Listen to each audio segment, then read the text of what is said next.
সালামু আলাইকুম। এই পর্যায়ে আমরা দেখব এই যেমন আমার কিছু প্রোডাক্ট আছে রাইস, অয়েল, সুগার, সল্ট, ল্যান্টেলস ওকে এবং কত ইউনিট স্টকে আছে এটা আমরা কত ইউনিট বা কত কেজি কত লিটার ওকে স্টকে আছে এটা আমরা এখানে দেখতেছি।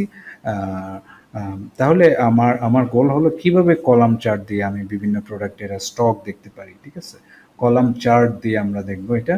আমার সিনারিও হলো আমি স্টোরের প্রোডাক্ট ইনভেন্টরি দেখতেছি এবং কোন প্রোডাক্টের স্টক কত এটা আমরা জানতে চাই, এটাই আমাদের গোল।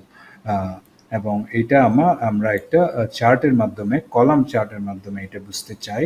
ইনসার্ট দিলাম, চার্ট দিলাম, আমার চার্টে গিয়ে আমি দেখব যে কলাম চার্ট, এই যে কলাম চার্ট, আমি এই কলাম চার্টটা ব্যবহার করে খুব সহজেই দেখতে পারি যে সবচেয়ে বেশি স্টকে কে আছে, সল্ট। সল্ট কত কেজি আছে, 50 কেজি আছে। ওকে, সবচেয়ে সবচেয়ে কম হলো ওয়েল, তেল। তেল অনলি 25 কেজি আছে। ওকে, এবং এবং দেখা যাচ্ছে যে রাইসের স্টক হলো 40 কেজি।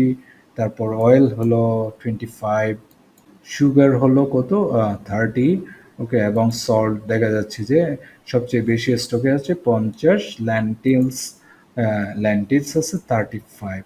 সো আমরা এই যে হরাইজন্টাল অ্যাক্সিসে আমরা প্রোডাক্ট নিয়ে আলোচনা করছি, ভার্টিক্যাল অ্যাক্সিসে আমরা স্টকে কত আছে 0 থেকে 50 রেঞ্জের মধ্যে আমরা এটা ক্যালকুলেট করছি। ওকে, সো এই ডেটাগুলো এইভাবে আমরা আমরা সাজাতে পারি খুব সহজেই, এবং খুব সহজেই দেখতে পারি যে ক্যালকুলেট করতে পারি বা দেখতে পারি যে আসলে কোন প্রোডাক্ট স্টকে বেশি আছে, কোন প্রোডাক্ট স্টকে কম আছে।